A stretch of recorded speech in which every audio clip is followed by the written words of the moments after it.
کہ جس طریقے سے پوربندر کے گوسابر گاؤں کے ان 600 مسلمان جنہوں نے گجرات کی ہائی کورٹ میں ایک عرضی داخل کی اور یہ کہا کہ ہم اجتماعی طور پر مرنا چاہتے ہیں، ہم کو کورٹ اجازت دے، میں ان 600 لوگوں سے جو گوسابر گاؤں کے ہمارے بھائی ہیں، بزرگ ہیں، میں ان سے اپیل کرنا چاہوں گا کہ آپ کو مایوس ہونے کی ضرورت نہیں ہے۔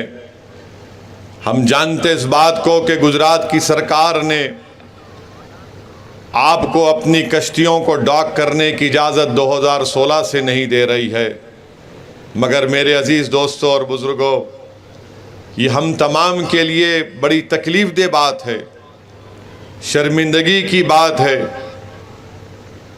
کہ اس گاؤں کے 600 مسلمان جو 100 سال سے وہ کشتیاں سمندر میں چلا کر مچھلی پکڑتے ہیں، آج وہ اتنے بے بس اور مایوس ہو چکے ہیں کہ ان کو کورٹ میں جا کر کہنا پڑ رہا ہے کہ ہم کو اجازت دیجئے کہ ہم مرنا چاہتے ہیں۔ میرے عزیز دوستوں اور بزرگوں، اسد الدین اویسی اور امتیاز جلیل اگر آپ کے درمیان میں آتے ہیں تو یہی چیز کو ہم آپ کے درمیان میں کھڑے ہو کر کہتے ہیں کہ آپ کو اپنے حوصلوں کو پست نہیں کرنا چاہیے، آپ کو نا امید نہیں ہونا چاہیے، بلکہ آپ کو ان نامصائب حالات ہیں، میں جانتا ہوں کہ نفرت کا طوفان ہے، مگر میرے عزیز دوستوں اور بزرگوں، میری عزت دار ماں اور بہنوں، اگر ہم حالات کو دیکھ کر اپنا رخ موڑ لیں گے، اگر ہم نفرت کے طوفانوں سے مقابلہ نہیں کریں گے تو پھر آنے والی نسل کو ہم کیا چھوڑ کر جائیں گے؟ آج جو اس جلسے میں معصوم بچے ہیں، ان کے مستقبل کو اچھا کرنے کی لڑائی آپ کو اور ہم کو لڑنا ہے۔ جس طرح ایک مچھیرا مچھی پکڑنے کے لیے سمندر کی لہروں کے خلاف اپنی کشتی کو لے کر جاتا ہے،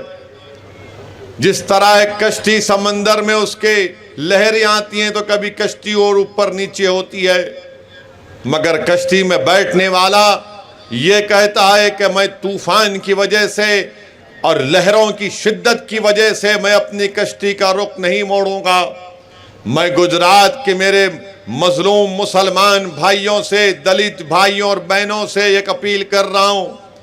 کہ طوفانوں سے مقابلہ ہم کو اور آپ کو مل کر کرنا ہے، اور میں آپ کو بتا رہا ہوں کہ ان طوفانوں میں چراغ جلانے کا ہنر اسد الدین اویسی جانتا ہے۔ آپ صرف اتحاد اور متحد ہو جائیے، ہم ایک چراغ جلائیں گے انشاءاللہ تعالی، ہم ایک چراغ جلائیں گے۔ وہ چراغ کی روشنی صرف مسلمان کی حد تک نہیں بلکہ ہر اس کمزور تک پہنچے گی، چاہے وہ دلت ہو یا ہمارا ہندو بھائی ہو، جو پیڑت ہوگا، جو کمزور ہوگا، جس پر ظلم کیا جا رہا ہے، جس کو دبایا جا رہا ہے، جس کو کچلا جا رہا ہے، مجلس اتحاد المسلمین اس کے ساتھ کھڑی رہے گی۔ ہم مذہب کے نام پر کام نہیں کرتے، اگر کسی سے ناانصافی ہوتی ہے تو ہم کھڑے ہو جاتے ہیں۔ اسی بات کا پیغام دینے میں آپ کے درمیان میں آیا ہوں۔ پوربندر کے وہ ہمارے بھائی جو آج مایوس ہیں، میں آج کے اس جلسے سے ان سے اپیل کر رہا ہوں کہ مایوس مت ہو، ہم لڑیں گے آپ کے لیے، ہم آپ کی آواز بنیں گے، مگر ہرگز آپ اس طرح کی بات مت کریے کہ ہم دنیا کو چھوڑ دیں گے، ہم خودکشی کریں گے۔ آپ سے میں اپیل کر رہا ہوں کہ ہم کو ڈرنے اور گھبرانے کی ضرورت نہیں ہے۔